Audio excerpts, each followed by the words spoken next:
પોરબંદર નજીકની સી હોટેલના 10 વર્ષ પૂર્ણ થતા રક્તદાન કેમ્પનું આયોજન કરવામાં આવ્યું હતું। આશા બ્લડ બેંકના સહયોગથી આ કેમ્પ યોજાયો હતો, જેમાં અંદાજે 40 જેટલી રક્તની બોટલ એકઠી કરવામાં આવી હતી। આ રક્તનો જથ્થો થેલેસેમિયાના દર્દી અને સગર્ભા મહિલાઓને વિનામૂલ્યે વિતરણ કરવામાં આવશે તેવું જણાવ્યું છે। કમલકાંત શર્મા, આશા બ્લડ બેંક। આજે સી હોટલ આદિત્યાણા રોડ ઉપર ભવ્ય રક્તદાન કેમ્પનું આયોજન કરવામાં આવેલું છે ને આજે એક ખાસ દિવસે કે આજે સી હોટલ 11મા વર્ષમાં પ્રવેશ કરી રહ્યું છે, એના અનુસંધાને દર વર્ષે અહીંયા બ્લડ ડોનેશન કેમ્પનું આયોજન રાખવામાં આવે છે।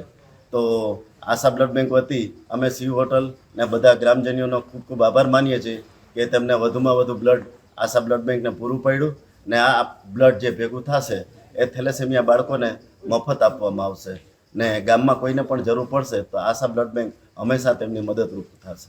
Thank you. હું Sameer Vadodara, sea hotel and રેસ્ટોરન્ટમાંથી। આપણે દર વર્ષે હોટલની એનિવર્સરી ઉપર આપણે બ્લડ બેંકનું આયોજન કરીએ છીએ। હવે આજે આપણે 10 વર્ષ પૂરા કરીને 11મા વર્ષમાં મંગળ પ્રવેશ કરવા જઈ રહ્યા છીએ, ત્યારે તે અનુસંધાને આપણે આશા બ્લડ બેંકમાં ભવ્ય આયોજન કરેલું છે બ્લડ બેંકનું, જે દર વર્ષે અમે આયોજન કરીએ છીએ અને આ બ્લડ એકત્ર કરીને અમે આશા બ્લડ બેંકને પૂરું પાડીએ છીએ અને આશા બ્લડ બેંક પણ બહુ સારું કામ કરે છે। તે થેલેસેમિયા પીડિત બાળકો અને સગર્ભા મહિલાઓને ફ્રી ઓફમાં આ બ્લડ આપે છે।